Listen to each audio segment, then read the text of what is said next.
गजाननं भूतगणादिसेवितं कप्पितजम्बूफलसारभक्षितम् उमासुतं शोकविनाशकारणं नमामि विघ्नेश्वरपादपङ्कजम्।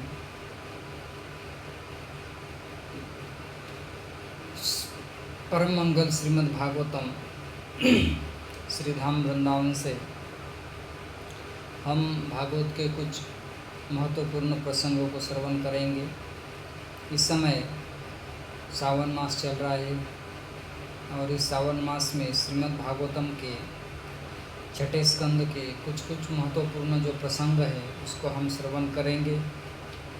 छठा जो स्कंद है उसमें कई सारी भगवान की लीलाओं का वर्णन आता है। आइए हम इसमें प्रवेश करें। यह जो छठा स्कंद है इसमें पोषण का वर्णन किया गया है। तो श्रीमद् भागवतम में वर्णन है ये छठे स्कंद में अजामिल कथा का, किस तरह से अजामिल ने अपना प्रायश्चित करके भगवान को हरिनाम का आश्रय ग्रहण करते हुए प्राप्त किया। कहते हैं कि यह इतिहास है। इतिहास का मतलब होता है इति अधिक हास। इतिहास माने जो घटना सत्य घटित हो चुकी है उसे कहते इतिहास। तो अजामिल के बारे में वर्णन आता है श्रीमद् भागवतम में कि अजामिल कैसे था, है ना। कैसे था मतलब अजामिल के अंदर क्या क्या गुण थे, और इतने सारे गुण होकर भी केवल एक बार दृष्टि जाने से अजामिल की क्या स्थिति हुई। अब देखिए हम श्लोक के माध्यम से इसको श्रवण करेंगे। कहते हैं अयम ही श्रुत संपन्नः शीलभृत गुणालयः धृतव्रतो मृदुकान्तः सत्यवान मंत्र शुचि। दो श्लोकों में अजामिल के गुणों का वर्णन किया गया है कि अजामिल के अंदर क्या क्या गुण थे, क्या क्या क्वालिटी थी। कहते हैं कि यह अयम ही श्रुत संपन्न। श्रुत संपन्न इस शब्द का अर्थ होता है कि वह वेद में निपुण था। आज के समय में हम देखते हैं कि संस्कृत में अगर प्रवेश करना है व्याकरण में तो प्रारंभिक स्थिति में एक ग्रंथ पढ़ाया जाता है, उसका नाम है लघु सिद्धांत कौमुदी। इसमें भी दो ग्रंथ है। तो इसको ही पढ़ने के लिए मान लीजिए 1 साल 2 साल लगता है। अगर तेज बुद्धि है तो 1 साल के अंदर भी इन सूत्रों को रट के समझ सकता है, या कभी कभी 2-3 साल भी लगते हैं। ये तो छोटे ग्रंथ हुए। अगर वेद की बात करें तो एक वेद सीखने के लिए बहुत समय लगता है, मतलब सालों साल लगते हैं। तो जिस चीज़ को पढ़ने के लिए सालों साल लगते हैं उसी चीज़ में यह अजामिल वेद में निपुण था। यह पहली इसकी क्वालिटी है, यह पहला इसका गुण है ना। तो अजामिल का मतलब क्या है? अजामिल माने जो माया में मिल चुका था उसे अजामिल कहते हैं, या जो भगवान को प्राप्त करने ही वाला था लेकिन भगवान को प्राप्त नहीं कर पाया, मतलब पहली स्थिति की बात कर रहे हैं, उसे कहते हैं अजामिल। या जिसने भगवान को प्राप्त करने के लिए प्रयास किया बाद में और भगवान को प्राप्त कर लिया तो उसे कहते हैं अजामिल। तो ऐसा अजामिल कहते हैं कि श्रुत संपन्न था, वेद में निपुण था। ये पहली इसकी क्वालिटी है, इसका गुण है।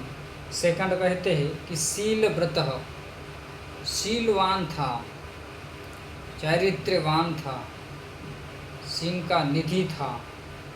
ये दूसरी क्वालिटी हो गई, ये दूसरा गुण हुआ इसका। तृतीय कहते हैं कि गुणालय, आलय मतलब इसका अर्थ है कि यह गुणों का भंडार था, इसमें गुणों की कोई कमी नहीं थी, है ना। अगर हमारे अंदर अच्छे गुण लाने हैं तो ऐसे संस्कार चाहिए, इतना संस्कारशील था। गुण आलय, आलय माने भंडार ही था गुणों का यह। और आगे कहते धृत व्रत, दृढ़ व्रत धारण करने वाला था। जैसे हम देखते हैं कि भीष्म पितामह दृष्टांत के तौर पर जहाँ देखा जाए तो भीष्म पितामह ने अपने जीवन में दृढ़ व्रत धारण किया था कि मैं आजीवन ब्रह्मचारी रहूँगा, कभी बिहा नहीं करूँगा। इसके लिए अपने पिता के लिए, पिता की प्रसन्नता के लिए। तो उसी तरह से ये दृढ़ व्रत था, दृढ़ व्रतशाली था।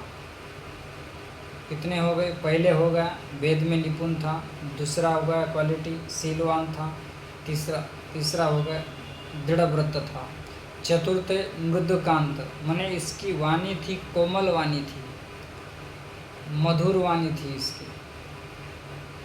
क्योंकि वाणी में गुण लाने के लिए भी हमारे अंदर देवी गुण होनी चाहिए। जैसे श्रीमद् भगवद गीता के 16वें अध्याय में असुरी गुण और देवी गुणों का वर्णन आता है कि असुरी लोगों के अंदर कौन से गुण होते हैं और देवी लोगों के अंदर कौन से गुण होते हैं, इसका वर्णन दो श्लोक में किया गया है। तो यह ऐसे ही कोमल वाणी, मधुर वाणी इसके अंदर थी। ये चतुर्थ गुण हो गया। आगे कहते हैं कि पंचम सत्यवान, ये सत्य बोलता था। आज के समय में अगर हम देखें कि सत्यवान, सत्य बोलना, किसी से पूछा जाए कि भाई कहाँ हो तुम, तो कहते हाँ बस यहीं पर हूँ, बस 2 मिनट में आऊँगा। और वास्तव में देखा जाए तो वहाँ पर नहीं होता है वो, उस स्थान पर भी नहीं होता है वो। तो आज के समय में लोग इतना झूठ बोलते हैं, तो हमारी वाणी सत्य कैसे हो सकती है? अगर हम चाहते हैं कि हमारी वाणी सत्य हो तो हमें सत्य का आचरण करना चाहिए, सत्य बोलना चाहिए और सत्य के ऊपर चलना चाहिए। क्यों? क्योंकि भगवान कहते हैं कि सत्यमय हो। श्रीमद् भागवतम के 10वें स्कंद में सत्य की बहुत सुंदर व्याख्या की गई है। जब भगवान का जन्म होता है तो उसी में इस बात का वर्णन किया गया है, सत्य से योनि। भगवान कहते हैं कि मैं सत्य की योनि हूँ, है ना। तो सत्य बोलना अलग बात है और सत्य के ऊपर चलना अलग बात है। सत्य के ऊपर चलना माने धर्म के अनुसार चलना है ना। सत्य बोलना तो आसान है, लेकिन चलना माने बड़ी परीक्षा होती है। लेकिन जो इस मार्ग पर चलते हैं तो उनकी वाणी भी सत्य होती है, क्योंकि सत्य माने साक्षात भगवान है। तो कहते कि ऐसे सत्यवाणी बोलता था, झूठ नहीं बोलता था। तो नेक्स्ट क्वालिटी इसका गुण बताया है कि सत्यवान था। और कहते हैं कि मंत्र वेत्ता, मंत्रों का जानकार था, मंत्र को जानने वाला था। माने जैसे कहते हैं ना प्लुत अप्लुत, व्याकरण में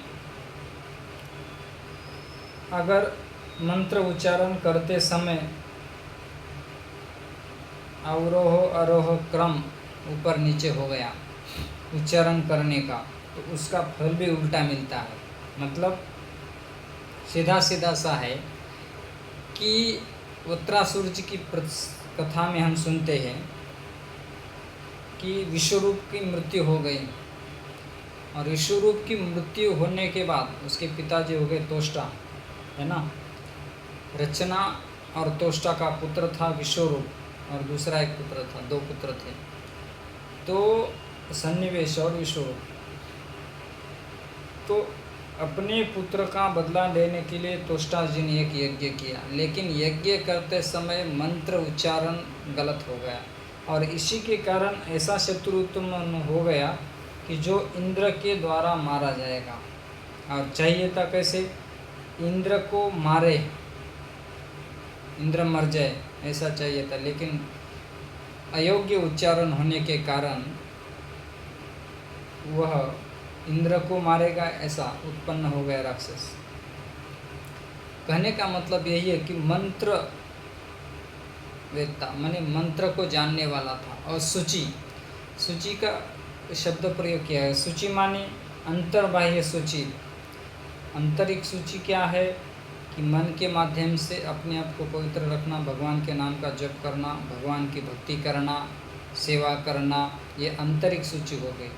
बाह्य शुचि क्या है? जैसे हम स्नान कर लेना, शौच विधि जाने के बाद स्नान करके खुद को पवित्र रखना, पवित्र वस्त्र धारण करना, तो यह आंतरिक और बाह्य शुचि हो गई। जैसे बाथरूम जाते तो हाथ पैर धोना, कुला करना, आंतरिक और बाह्य दोनों भी शुचि करता था। आज अगर किसी को कहा जाए कि टॉयलेट जाने के बाद नहाना है, तो लोग सोचते कि नहाना है।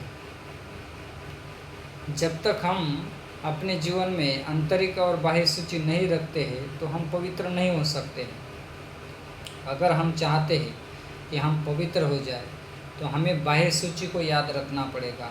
बाह्य शुचि है कि जैसे ही हम शौच विधि के लिए जाते हैं तो उसके बाद नहा लेना चाहिए, बाथरूम चले जाते हैं तो हाथ पैर धो के कुला करना चाहिए, और 1 घंटा सो गए तो उसके बाद स्नान कर लेना चाहिए, और साफ सुथरे कपड़े ही धारण करना चाहिए। तो इसे कहते शुचि। तो ऐसे शुचिवान था। प्रथम गुण हो गया कि वो श्रुत संपन्न था, शीलवान था, दृढ़ व्रत धारण करने वाला था, कोमल वाणी बोलने वाला था, सत्यवान था और शुचि। और नेक्स्ट क्या बताया है? गुरुर अग्नि अतिथि वृद्धानां शुश्रूषु निरंकृतः सर्वभूत सुहृद साधु मितवाग अनसूयकः, मितवाग अनसूयकः। अजामिल के बारे में दूसरे श्लोक में उसके गुणों का वर्णन करते हैं। 2 श्लोकों में अजामिल के गुणों का वर्णन किया गया है कि अजामिल में कौन कौन से गुण थे। गुण आलय, यह गुणों का भंडार था, माने इतने सारे गुण थे अजामिल। कौन से? नेक्स्ट कहते सर्वभूत सुहृद, भूत माने भूत नहीं, माने भूत माने जीव, जीवों के प्रति सुहृद था, प्रेम करने वाला था। जैसे कहते हैं ना कि भगवान सबके सुहृद है ना। हम तो कुछ लिमिटेड लोगों तक सुहृद हैं। मान लीजिए जिनको हम जानते हैं, पहचानते हैं, मिले हैं, संपर्क में बने हैं, या कुछ लोगों का ध्यान रखते हैं, उनके ही हम सुहृद हो गए। लेकिन भगवान है सबके सुहृद है। गीता में इस बात की भगवान ने पुष्टि की गई है। वैसे ही यह अजामिल सर्व जीवों के प्रति सुहृद था, प्रेम करने वाला था। और कहते कि साधु मितवाक, साधु आचरण वाला था। मितवाक, मितवाक माने मितवाणी, माने मितभाषी था, कम बोलने वाला था। ये भी बहुत अच्छा है कि जितना आवश्यक है उतना ही हमें बोलना चाहिए। इससे क्या होता है, अगर हम मितभाषी रहते हैं तो हमारे वाणी में शुद्धता रहती है, और मितवाणी नहीं रहने से कभी कभी हम ज़्यादा बोल लेते हैं और बोलते बोलते झूठ भी बोल देते हैं। ऐसा दिखने में भी आता है ना। और कुछ लोगों को तो बहुत बात करने की आदत होती है। इससे बेटर है कि भगवान का नाम बोले, भगवान का गुण बोले, भगवान का वर्णन करे, अपने वाणी को सार्थक करना चाहिए। श्रीमद् भागवतम में इसी बात की पुष्टि की गई, वाणी गुणानुकथनी। अपने वाणी को भगवान का गुणगान करने में लगा देना चाहिए। बस बोलते रहो जो बोलना है सो, लेकिन शास्त्र के अनुसार। हाँ, तो कहते हैं कि यह मितवाक, मितभाषी था, कम बोलने वाला था, और अनसूयकः, दूसरों में दोष नहीं देखता था। ये बात बहुत महत्वपूर्ण है। माने कहते हैं कि किसी को दोष न देता था। हाँ, किसी को दोष नहीं देता था, यह बात इसमें देखी गई है। ओ, ऊपर वाला लाइन छूटी गया हमारा। क्या कहते हैं? गुरु अग्नि, गुरुजनों की सेवा करने वाला था, है ना। गुरुजनों की भी सेवा करता था। और अग्नि, अब अग्नि की क्या सेवा करनी है? लकड़ी डालना नहीं, अग्नि का मतलब है कि हवन करना। यह हवन भी करता था। जैसे ब्राह्मण लोग हवन नहीं करते हैं, है ना, त्रिसंध्या या 2 समय में, वैसे यह हवन भी करता था। और कहते हैं कि अतिथि की भी सेवा करता था। एक होते हैं अभ्यागत, अब यही बात, अतिथि और दूसरे होते अभ्यागत। अभी यही बात आगे के प्रसंग में है, इस स्कंद में, छठे स्कंद में, कि अतिथि का मतलब होता है कि न तिथि, माने जो तिथि बताकर न आवे, माने जो फ़ोन करके नहीं आता है उसे अतिथि कहते हैं। इसलिए कहते हैं ना, अतिथि देवो भव, है ना। तो आजकल के अभ्यागत है। अभ्यागत का मतलब माने जो फ़ोन करके आते हैं, है ना, कल हम आने वाले हैं, ठीक है, भागवत परिवार वाले, हम कल आने वाले हैं इसी समय में। तो जो फ़ोन करके आते हैं उन्हें कहते हैं शास्त्र के अनुसार अभ्यागत। और जो बिना बताए चले जाते हैं घर पर किसी के, तो उन्हें कहते अतिथि। इसलिए कहा गया है अतिथि देवो भव। आजकल कोई अतिथि आता है तो लोगों को अच्छा नहीं लगता है। लगता है क्या? नहीं आता है। आजकल अतिथि को खाना खिलाना भी लोगों को अच्छा नहीं लगता है। क्यों? क्योंकि हम हमारी परंपरा को, शास्त्र को भूल रहे, क्योंकि हम सत्संग नहीं ग्रहण कर रहे, और इसी के मारे इस तरह का व्यवहार, आचरण हमें दिखाई पड़ता है। तो ये हो गया अतिथियों की सेवा करने वाला था। नेक्स्ट क्वालिटी, नेक्स्ट गुण क्या है? वृद्धानाम, वृद्धों की भी ये सेवा करता था। देखो कितने सारे गुण हैं। अग्नि की सेवा करने वाला, गुरु की सेवा करने वाला, अतिथि की सेवा करने वाला, वृद्धों की सेवा करने वाला, और निरहंकृत, किसी भी प्रकार का इसको अहंकार नहीं था। अगर मान लीजिए इसमें हम एक ही गुण धारण कर ले और सब लोग हमारी वाह वाह करे, कितना अहंकार आएगा। या आ जाता है या दिखता भी है ना। आजकल किसी को कोई एक चीज़ में निपुण हो जाता है ना, तो अपने आप को बादशाह समझने लगता है, गुरुजनों को भी भूल जाता है। मान लीजिए कोई 1-2 कथा हो गई तो बस गुरुजन को भी भूल जाते हैं लोग। अब गुरुजी जानते कि ये कितना पानी में है ना। अब उसी तरह से कहते हैं कि ये किसी भी प्रकार का इसे अहंकार नहीं था, सर्व जीवों के प्रति सुहृद था, मितभाषी था, और किसी के अंदर यह दोष न देखता था। तो यह ऐसा अजामिल था, इतने सारे गुण अजामिल के अंदर थे। लेकिन क्या हुआ? अब देखो यहाँ पर बहुत बड़ी बात करण करके, एकदा जब शब्द आ जाता है ना, तो समझ लो पक्का कुछ ना कुछ गड़बड़ है, कुछ ना कुछ समस्या है।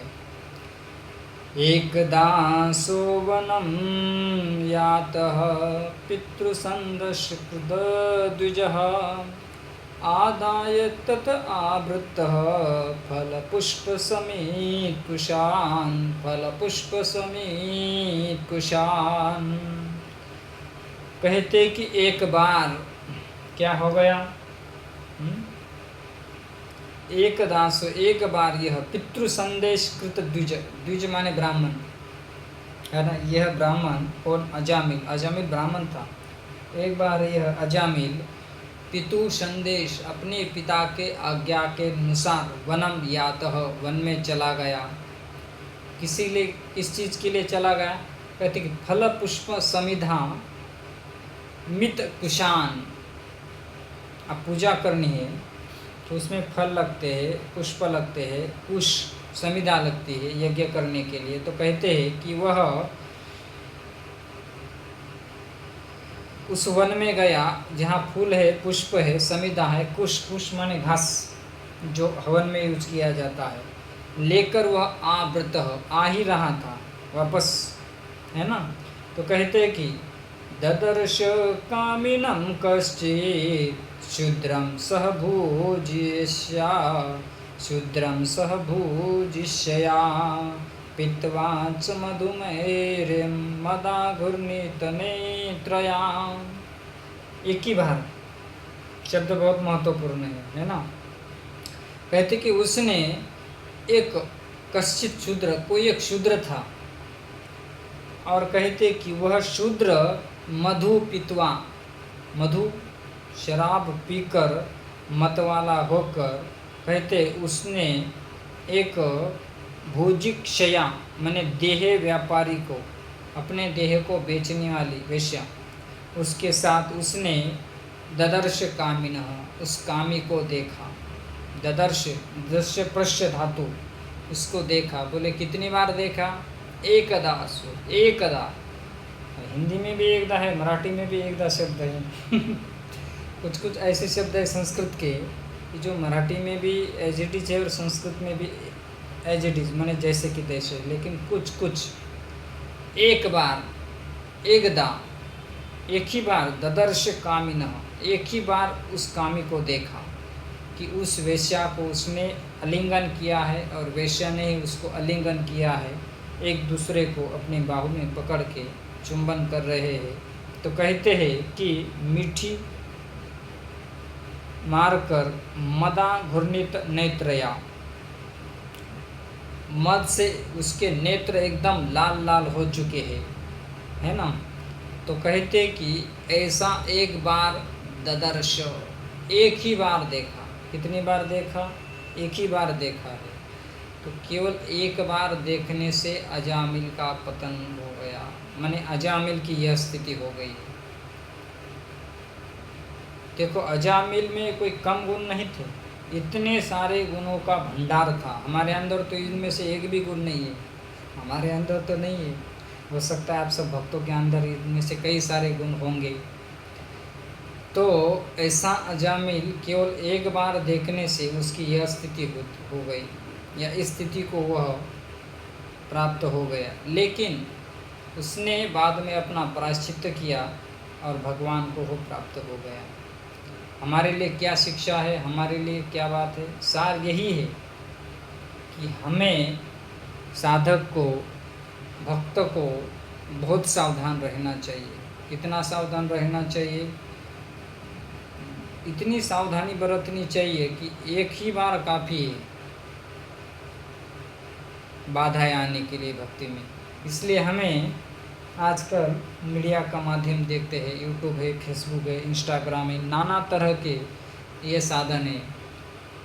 तो हमें इनसे सीखना चाहिए कि अजामिल के समय तो ये कुछ भी नहीं था, उन्होंने एक बार देखने से उनकी यह स्थिति हो गई।